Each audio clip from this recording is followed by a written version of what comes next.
आप सभी का स्वागत है दोस्तों चैनल रणभूमि मैथ्स पर।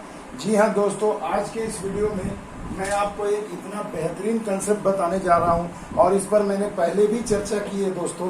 तो देखिए दोस्तों, आज का ये वीडियो बहुत ही बेहतरीन होने वाला है आपके एग्जाम के पॉइंट ऑफ व्यू से, क्योंकि दोस्तों ऐसे प्रश्न अक्सर परीक्षा में पूछे जा रहे हैं।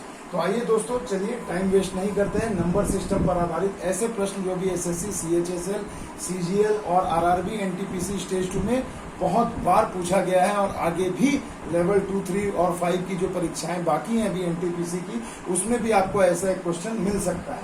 तो देखिए दोस्तों, बहुत ही बेहतरीन तरीका है, हम लोग इसको ऐसे सॉल्व करेंगे। मैंने आपको पहले भी ये कंसेप्ट बताया है, मगर दोस्तों अभी एग्जाम के पॉइंट ऑफ व्यू से बहुत ही इंपॉर्टेंट ये टॉपिक है, इसलिए आप सभी के लिए आई होप, मुझे लगता है कि बहुत ही ज्यादा जरूरी है।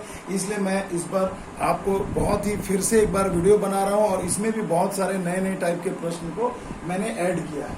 तो देखिए दोस्तों, करना क्या है, कुछ भी नहीं। सबसे पहले देखिए, जब भी आपको इस टाइप का प्रश्न दिखे, देखिए यहाँ 1/2 में 2 × 5 है, प्लस 1/2 में 5 × 8 है, प्लस 1/2 में 8 × 11 है, ऐसे करके है।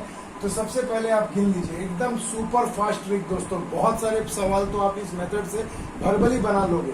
तो देखो दोस्तों, क्या है वो तरीका, पहले गिन लो कितने यहाँ पर टर्म दिए गए हैं। तो 1, 2, 3, 4, तो टोटल 4 बार दिए गए हैं, तो आप ऊपर लिख लीजिए 4। बटे में क्या करिए, सबसे पहली वाली संख्या को लिख दीजिए 2 और सबसे लास्ट वाली संख्या को लिख दीजिए गुणा करके 14।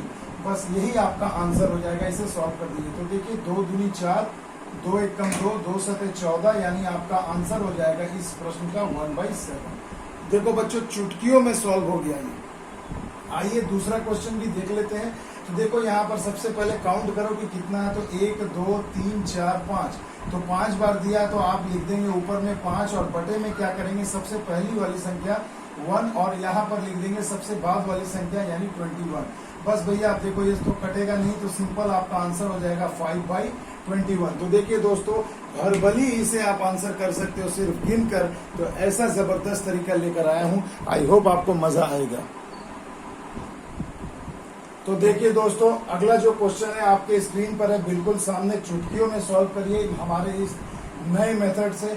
1, 2, 3, 4, 5, 6, टोटल कितने टर्म दिए गए भैया 6। और बटे में क्या कर दोगे, देखो पहली संख्या 3 और गुणे में लिख दोगे आखिरी संख्या यानी कि 15। बस सॉल्व कर दीजिए। तो देखो 3 दूना 6 और नहीं कट रहा है, तो आंसर हो जाएगा 2/15। तो देखो चुटकियों में सॉल्व हो गया। अब इतना में तो आपको समझ में आ ही गया होगा। आइए इसी प्रश्न पर आधारित एक नया टाइप देख लेते हैं। इस टाइप में देखिए क्या किया गया है। यहाँ पर आपको गुणा के रूप में नहीं दिया, इसे आपको खुद गुणा के रूप में लिखना होगा। तो कैसे लिखोगे, तो 2 है भैया, इसे 1 × 2 लिख दो। ये 6 है तो 2 × 6 लिख दो। ये 12 है तो 3 चौके 12।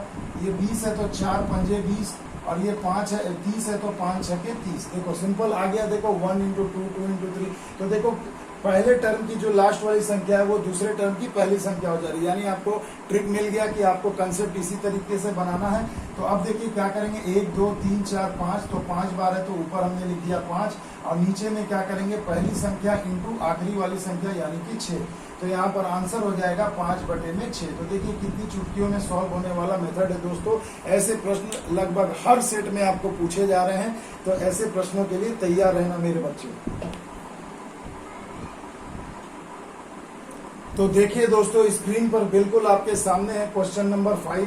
देखिए बहुत ही मजेदार है दोस्तों। अब देखिए दोस्तों, अभी तक आपको काफी आसानी से आप टर्म को काउंट कर ले रहे थे कि कितना 5 टर्म है कि 6 टर्म है या 10 टर्म है, मगर अब परीक्षा में आपको ऐसा भी क्वेश्चन आ चुका है कि जैसे देखो यहाँ पर 2-3 टर्म लिख करके उसके बाद डॉट डॉट करके आखिरी टर्म लिख दिया जा रहा है। तो इसमें आपको इस ट्रिक को यूज करने में आपको गिनने में थोड़ी असुविधा होगी कि कुल कितना टर्म दिया है। तो बच्चों इसके लिए एक जबरदस्त तरीका है, ध्यान देना।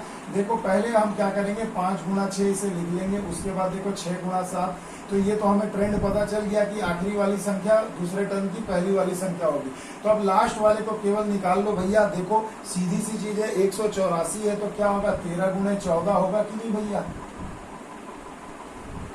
182 है, माफ कीजिएगा, यहाँ 182 होगा। तो देखिए 13 गुने 14 होगा, क्योंकि यहाँ पर लिखने में गलती होगी, इसके लिए माफी चाहता हूँ।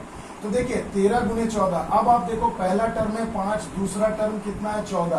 तो 14 में से अगर आप 5 घटाओगे तो कितना आएगा, 9 आएगा ना। तो बस यही टेक्निक हो गया कि आपको ये पता चल गया, फर्स्ट और लास्ट टर्म को घटा करके देख लो कि कितना डिफरेंस आ रहा है, यानी उतने टर्म होंगे। तो यानी 14 में से 5 घटा देंगे तो मिल जाएगा हमें 9, तो हमने ऊपर लिख दिया 9। अब बटे में पहली संख्या गुणे हो जाएगी दूसरी वाली संख्या। क्लियर दोस्तों। अब देखो नहीं कट रहा है तो क्या होगा, सिंपल 9 बटे 14 पंचे 70, तो 9 बटा 70 इस क्वेश्चन का आपका आंसर हो जाएगा। आ गया ना मजा दोस्तों। तो देखो प्लेन टेक्निक वाला भी बता दिया, और जहां पर डॉट डॉट करके आपको टर्म की संख्या नहीं पता रहेगी वो वाला भी बता दिया। तो मेरे भैया एग्जाम में बुला दो, 1 नंबर तो पक्का। अब देखिए दोस्तों कुछ सेट में ऐसा भी क्वेश्चन मिला है, देखिए इस तरीके का। अब 3-3 टर्म का गुणा करके, 3-3 संख्याओं का गुणा करके टर्म बनाया गया और पूछा गया। आज दोस्तों YouTube पे मैं आपको दावा करता हूं कि इतना धांसू तरीका आपको देखने को नहीं मिलेगा। देखिए दोस्तों, आप यहाँ ऐसे प्रश्न को आप कैसे सॉल्व करोगे, कुछ नहीं करना है दोस्तों। ऐसे प्रश्न में हमेशा आप क्या करिए, देखिए 1 2 3 है, फिर देखो लास्ट की 2 संख्या अगले की प्रथम 2 संख्या बन जा रही है, और उसके बाद एक टर्म आगे जा रहा है। तो ऐसा ट्रेंड होना चाहिए। इसमें आप क्या करोगे, अपने आप से हमेशा 1 बटे में 4 लिख दोगे। आ गई बात समझ में, क्या लिखोगे, 1 बटे में 4 लिख देना। उसके बाद देखो भैया आखिरी वाले टर्म को देखो, तो सबसे पहली संख्या कितनी है, 4, इसे ऊपर लिखेंगे और बटे में क्या करेंगे, बाकी की 2 संख्याओं को नीचे लिख देंगे। तो देखो हमने लिख दिया 5 गुणा 6। अब क्या करेंगे, 6 के बाद जो अगली संख्या होगी उसे यहाँ ऊपर में लिख करके गुणा कर देना, बस हो गया भैया। तो देखो मैं एक बार फिर से रिपीट कर रहा हूँ, ऐसे टर्म में क्या करोगे, 1 बटा 4 हमेशा अपने आप से लिखना। उसके बाद आखिर के जो 3 संख्या होंगी उसमें जो पहली संख्या होगी उसे ऊपर लिखेंगे, बाद की 2 संख्याओं को हम लोग नीचे लिख देंगे। तो जैसे ही बाद की 2 संख्या लिखेंगे 5 और 6, तो 6 के बाद क्या आता है, 7 आता है, उसे ऊपर चढ़ा देना। बस भैया खत्म, सॉल्व करिए। 4 4 कट गए और कुछ नहीं कटेगा, तो आंसर हो जाएगा 7 बटे में 5 छके 30। यानी इस क्वेश्चन का आपका आंसर हो गया 7 बटे में 30। आ गई बात समझ में दोस्तों, मजा आया ना। नहीं समझ में आया कोई बात नहीं, आइए एक क्वेश्चन और करा देता हूं। तो देखिए दोस्तों क्वेश्चन नंबर 7 और क्वेश्चन नंबर 8 धांसू सवाल परीक्षा में आया हुआ दोस्तों, इसे अच्छे से समझना। देखो दोस्तों यहाँ पर वही टर्म है, देखिए 3 बार 3-3 संख्या का सीरीज बन रहा है। तो देखो 1 2 3 है, तो अगले वाले में क्या होगा, 2 3 से स्टार्ट होगा, फिर अगले वाले में क्या होगा, 3 4 से स्टार्ट होके जा रहा है। तो हमें समझ में आ गया, इसमें आपको टर्म नहीं गिनना है, आपको सिर्फ करना इतना है, 1 बटे में 4 लिखो खुद से। आखिर वाली संख्या में देखो सबसे पहली संख्या 5 है, तो 5 को ऊपर लिख दो, बाकी के जो 2 बचे 6 गुणा 7 नीचे लिख दो, और जैसे ही 7 लिखोगे तो इसके बाद वाली आगे वाली संख्या को ऊपर में गुणा करके लिख दो, यानी 8 लिख देंगे। बस हो गया भैया, 4 दूनी 8, 2 तिया 6, कितना हो गया, 5 बटे में 21। देखिए यही आपके प्रश्न का जवाब हो गया। आ गई बात समझ में, सो सिंपल। देखो दे भैया मजा आ रहा है ना, बिल्कुल दावा है आज का वीडियो देख के आपको बहुत मजा आने वाला है। तो देखिए दोस्तों चलते हैं अगले क्वेश्चन में। देखो अब n के रूप में भी सवाल पूछ दिया जाता है, कुछ नहीं करना है, 1 बटे में 4 लिखो। उसके बाद सबसे पहली संख्या को ऊपर लिख देंगे n, उसके बाद 2 संख्या जो नीचे बच गई उसे बस भैया नीचे लिख दो। तो n+1 इंटू n+2 लिख दिया, मगर देखो अब 2 के बाद क्या आएगा, 3 आएगा, तो ऊपर लिख दो, तो n+3। तो देखो भैया ऑप्शन नहीं लिखा क्योंकि ऑप्शन में बहुत बड़ा था, और यही आपके सवाल का जवाब हो जाएगा, क्योंकि n की तो कोई निर्दिष्ट मान हमें दिया नहीं है। तो भैया इस तरीके से सॉल्व करोगे। आ गई बात समझ में, तो पक्का आपको SSC 10+2 यानी CHSL CGL आने वाला है, MTS, और अभी जो चल रहा है NTPC, हर सेट में आपको ऐसा क्वेश्चन पूछा जा रहा है, तो इसके लिए बिल्कुल तैयार रहिएगा भैया। तो देखिए दोस्तों अगला क्वेश्चन, क्वेश्चन नंबर 9 और 10 आपके स्क्रीन पर है। तो दोस्तों क्वेश्चन नंबर 9 तो मैंने पहले भी आपको YouTube पे बताया है, मेरे प्लेलिस्ट में जाकर देख सकते हो। फिर से आ गया क्योंकि पूछा जा रहा भैया। तो देखो भैया ऐसे क्वेश्चन का आंसर आपको करना क्या है, देखिए यहाँ पर आपको कुल सबसे पहले देखिए कॉमन संख्या क्या है, 2 है, तो आप यहाँ लिख दोगे 2। उसके बाद देखो भैया कुल 2 कितने बार है गिन लो, 1 2 3 4 5। तो याद रखना जितने बार होगा हमेशा उतने बार को 2 के पावर में चढ़ाते हैं। तो देखो ये 5 बार है तो हम लिख देंगे 2 का पावर 5। तो 2 का पावर 5 कितना होता है? 32 होता है। बस भैया यही 32 को पावर में नीचे लिख दो और हमेशा इससे 1 कम करके 1 घटा दो, जो आएगा 31 ऊपर लिख दो। यही आपके प्रश्न का सुंदर सा आंसर हो जाएगा, 2 के पावर 31 बटे में 32। आगे भैया बात समझ में फिर से रिपीट कर रहा हूँ। पहले देखो कॉमन संख्या 2 है, 2 लिख दिया।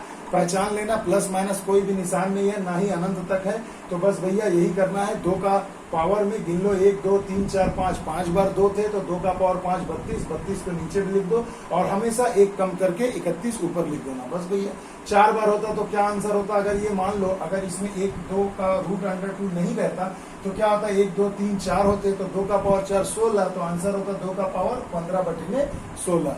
आई होप इतना तो आप जानते ही होंगे। अब देखिए जो नया टाइप का प्रश्न पूछा जा रहा है, क्वेश्चन नंबर 10, ये बहुत जबरदस्त है। देखिए इसे कैसे करना है। तो 1 2 3 4, 4 बार 2 यानी सेम नंबर रिपीट है, यहाँ लिख दिया हमने 2।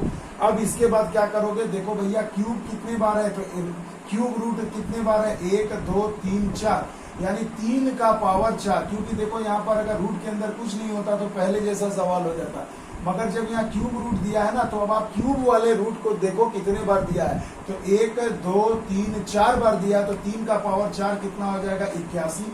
यही हमें यहाँ पर लिख देना है 81। क्लियर है दोस्तों? यहाँ तक आ गई बात समझ में। अब अब पावर के ऊपर में क्या बहुत बच्चे क्या करेंगे? 1 घटा करके 80 बटे 81 लिख देंगे, आंसर कर देंगे, जो परीक्षा में सरासर गलत है। क्योंकि भैया ये उस टाइप का क्वेश्चन नहीं है। अगर रूट में केवल रूट रहता तो आप लिखते 80 बटे 81 करके आंसर करते, अगर उतने बार रहता। मगर मेरे बच्चों सिंपल सी चीज है। यहाँ देखो, यहाँ ऐसे प्रश्न को कैसे सॉल्व करोगे, आओ मैं आपको जेन्युइन तरीका बताता हूँ। तो देखो कॉमन संख्या 2 है, हमने यहाँ 2 लिख दिया। क्यूब रूट को गिन लिया, 4 बार है तो क्यूब है तो 3 का पावर 4 यानी 81 यहाँ पर हम बटे में लिख देंगे। अब देखो वो बच्चों, जब रूट में क्यूब रहे, पावर के अंदर यानी रूट के अंदर कोई पावर दिया रहे 2 से बड़ी यानी 3 4 5, तो उस संख्या को क्या करो? 3 का पावर 4 था तो इससे 1 पावर कम करके यहाँ लिख दो, तो कितना हो जाएगा? 3 का पावर 3। फिर इसे जोड़ करके इससे 1 पावर कम लिखो, 3 का पावर 2। फिर 1 पावर कम लिखो, 3 का पावर 1, और फिर 1 पावर कम लिखो, तो 0 तक लिखना है। आपको कहां तक लिखना है? 0 तक। अब आप इसे सॉल्व करेंगे तो देखिए कितना आएगा? 2 का पावर 81 तो नीचे है, 3 का क्यूब 27, 3 का स्क्वायर 9, 9 7 16, 36, 3 39 और 1 40, यानी आंसर हो जाएगा 2 का पावर 40 बटे में 81। आ गई बात समझ में? फिर से एक बार रिपीट कर दे रहा हूँ। 3 का पावर 4 81 समझ गए। अब देखो 3 का पावर 4 था तो उससे हमेशा 1 पावर कम करके ऊपर में लिखना, तो देखो हो गया 3 का पावर 3, फिर 3 का पावर 2, फिर 1, फिर 0 तक जाना है। आई होप आपको समझ में आ गया होगा। बस इसे सॉल्व करना, पक्का ऐसा प्रश्न परीक्षा में पूछा जा रहा है दोस्तों। जबरदस्त तरीका है और मैं उम्मीद करूंगा कि आपको मजा आएगा। तो भैया अगर अच्छा लगेगा तो लाइक शेयर एंड सब्सक्राइब तो जरूर करना मेरे बच्चों। अब देखिए दोस्तों, इस तरीके का भी क्वेश्चन मैंने आपको बताया है। देखो मेरे बच्चों, बहुत कंसेप्टिव है, इसे अच्छे से समझना। अब यहाँ पर 1 देकर नहीं पूछ रहा, 2 3 ऐसे करके दे रहा, तो हमें इसमें फंसना नहीं है। देखो बच्चे, जब भी कंटिन्यू चलेगी संख्या अनंत तक रहेगी तो सबसे पहले इस वाली संख्या का 2 गुणनखंड निकालो, जिसका अंतर क्या होना चाहिए? इसके बराबर आना चाहिए। तो देखो मैं 1 ले लेता हूँ, इसे मैं 7 गुणे 9 लिख सकता हूँ, और 7 में से 9 गया तो देखो कितना आ जाएगा? 2 आ जाएगा।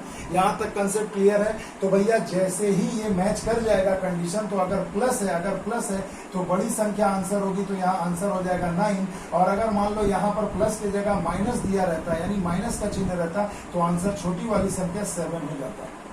आ गई बात समझ में? ये मैंने पहले भी बताया। अगर मान लो यहाँ 1 होता तो यहाँ अंतर भी आपको 1 ही लाना पड़ता, तो उसके लिए वैसी संख्या दी जाएगी। अब देखो दोस्तों, अब जो आखिरी सवाल है इस वीडियो का, यानी 12वां नंबर, वो जबरदस्त होने वाला है और उसे भरभली बनाइएगा दोस्तों। आइए इसी पर आधारित अगले सवाल को भी देखते हैं। तो देखिए दोस्तों, ऐसा भी क्वेश्चन एसएससी आजकल बहुत ज्यादा पूछ रही है और आरआरबी के भी परीक्षा में पूछा जा रहा है। तो देखिए दोस्तों, ऐसे क्वेश्चन को हम लोग कैसे सॉल्व करेंगे। तो मेरे बच्चों, बहुत ही आसान सा तरीका है, इसे अच्छे से समझना। देखो भैया यहाँ पर दिया गया यदि x बराबर इतना और y बराबर इतना, तो x माइनस वाई का आपसे मान पूछा जा रहा है। तो करना क्या है मेरे बच्चों, इसे अच्छे से समझिए। देखिए सबसे पहले हम यहाँ 13 का मल्टीपल लेंगे और देखो यहाँ पर जो अंतर, यहाँ ये वाली जगह पर देखो कोई संख्या नहीं दी गई है, यानी कि यहाँ हम क्या बिठा सकते हैं, 1 बिठा सकते हैं। यहाँ भी देखो कुछ नहीं दिया है 1, तो 1 ही बिठा सकते हैं, क्योंकि 2, 3 तो अपन ले नहीं सकते। तो ऐसी संख्या में देखो भैया, जब भी आपसे ऐसी संख्या दी जाए जिसका आपको गुणनखंड न निकाल पाए, जैसे 13 है, कौन सी दो संख्या जिसे गुणा करोगे तो 13 आएगा, तो ऐसी कोई पूर्ण संख्या दो नहीं है जिसे आप गुणा करके 13 ला सकते हैं। तो हमें क्या करना, देखो यहाँ भी कुछ नहीं है तो यहाँ भी 1, यहाँ भी 1, तो यही जो संख्या जो यहाँ पर रहेगी ना दोस्तों, वही इन दोनों का अंतर हो जाता है। तो इसलिए मैं कह सकता हूँ कि x और y का जो अंतर होगा वो यही संख्या होगी, दैट इज 1 होगी, और ऑप्शन नंबर बी आपका सही जवाब हो जाएगा। अगर यहाँ पर 2 दे दिया जाए, यहाँ भी 2 रहता, तो मैं क्या कहता दोस्तों कि अंतर भी इसका क्या होता मेरे बच्चों, 2 ही होता। आ गई बात समझ में? तो देखो आई होप इतने से बात से तो आप लोग बिल्कुल समझ में आ ही गया होगा, और नहीं समझ में आया दोस्तों तो वीडियो को रिपीट कर लीजिएगा, पॉज करके देखिएगा। तो चलिए, अगर ये वीडियो अच्छा लगे दोस्तों तो बताइएगा कि मेरा आज का ये वीडियो आपको कमेंट में बताइएगा कि कैसा लगा दोस्तों, और लाइक शेयर एंड सब्सक्राइब तो बनता ही है दोस्तों। मिलते हैं अगले वीडियो में नए ट्रिक, नए लॉजिक, नए कंसेप्ट के साथ। तब तक के लिए दोस्तों जय हिंद, जय भारत।